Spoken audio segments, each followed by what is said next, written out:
Okay, so we've got our chord progression and our theme or motif melody sorted out. And we've added in an intro section with a solo horn accompanied by the piano and some low hits. So in the arrangement, there's this intro, then there's this gap where we'll add some sort of build and then into the big orchestration bit for the hero theme over here. I'll come back later in this series to show you how we build up a sort of sound design element going from this intro into the big theme section here. But for now, let's check out how we can build up the brass for this section. I've already copied the piano rough melody line down onto these 6 French horns.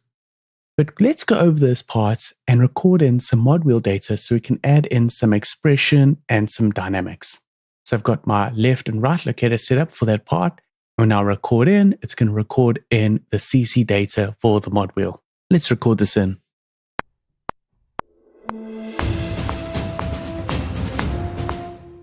Whoopsie, I just had the piano part selected. So just make sure that you've got the right track selected in your respective DAW. It's a common little mistake. So let's go back, select the 6 horns, go back to the left locator, and let's start recording.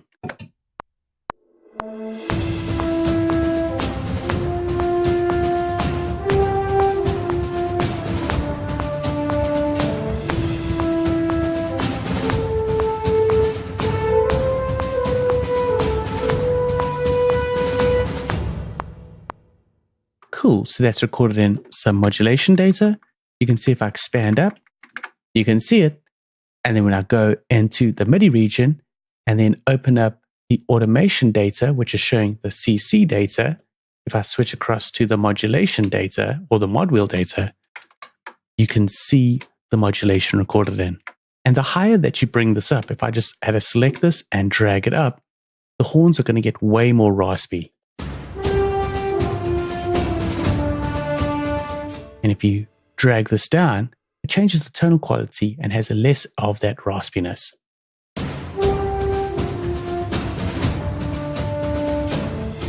So I think with these parts, you can actually have it quite high up, just giving some of that raspiness to that brass because we want it to sound really nice, crisp and clean and defined. And having a higher mod data or higher dynamics will bring this out. Cool. Then we can also add in some trumpets. And this is going to cover the sort of top line of the brass. So we can simply just take this horn section, copy it up, and this is going to be playing an octave higher. So I'm just going to select all the MIDI notes, shift it up an octave, and I just want to get rid of the mod wheel data and actually just record in another pass with some different mod wheel data. And just to make things clearer, let's just rename those regions so we know what they are. So let's do another pass of recording and get that mod wheel data in. And I did it again. Just make sure you've selected the right track. Here we go.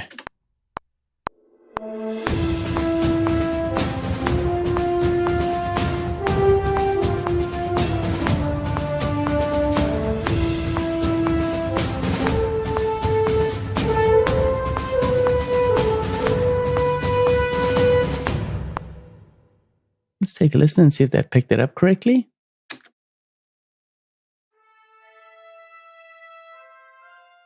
The volume's just a bit soft. I can see that in this fader over here. So let's just bring that up. Solo it with the French horns. Sounding good. Now take it out of solo mode.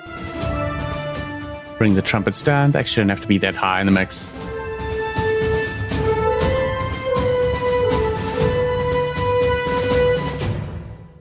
That's sounding good. So they don't need to be that prominent, but just having them in there just gives that extra top frequency and top line on the brass. Cool. So next, let's do the trombones. And these are in a lower register to the French horns. So we can take this French horns part, copy it down, do the same, just take out the mod wheel data so that we can re-record that in for this new part. And with these trombones, just to add some extra interest into the harmony, let's add in a slight counterpart harmony on these sort of rundown sections. So where the French horn is running down, I want the trombones to run up. But first off, let's just make sure that we have changed the octave down. So the French horns are sitting at around C3. And these trombones, let's select them and shift them down an octave. And just bring the volume up for those trombones.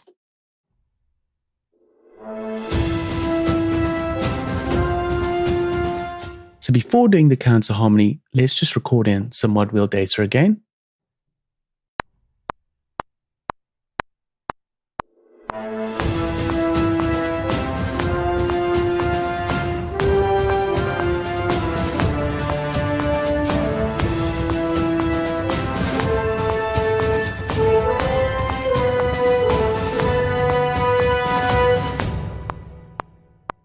Cool. Now let's select both parts, just so we can see the MIDI notes for the respective parts. And I'm just going to drop this down.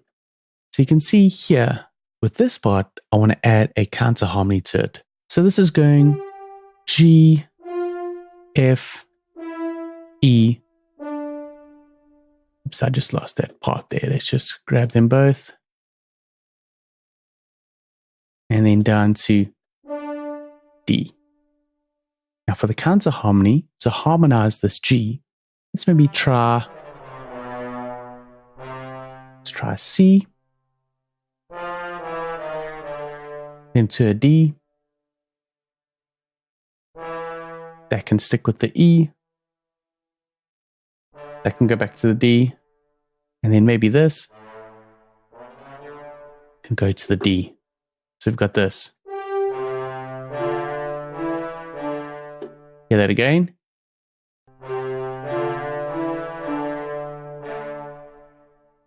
Awesome. And then also there can be a counter harmony on this last bit over here. Take this back to the C, this to the D, this to the E, this to the G, then to this can stay with the A. And I think that can stay with the B.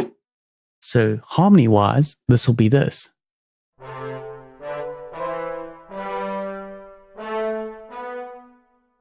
Cool. So just hearing the French horns and the trombones by themselves.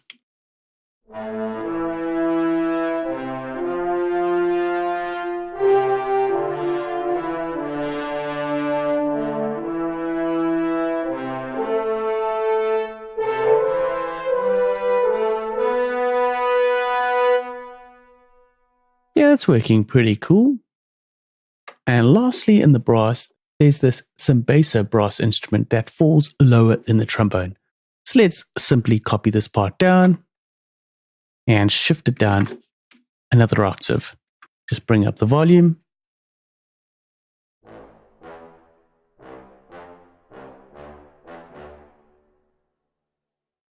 And let's record in another pass of modulation data.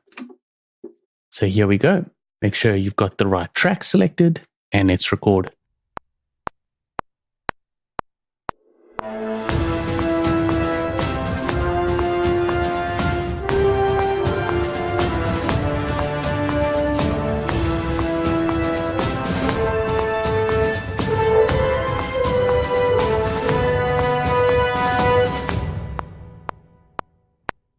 Yeah, that's sounding good. Now, to tie in the brass with the percussion, let's add in some staccato brass patch to play in some sort of rhythm with the percussion so that it gives the brass some more impact and just makes the brass and percussion more coherent. So I've got these brass stab patches over here, and we're going to go through and add a more percussive part with this brass.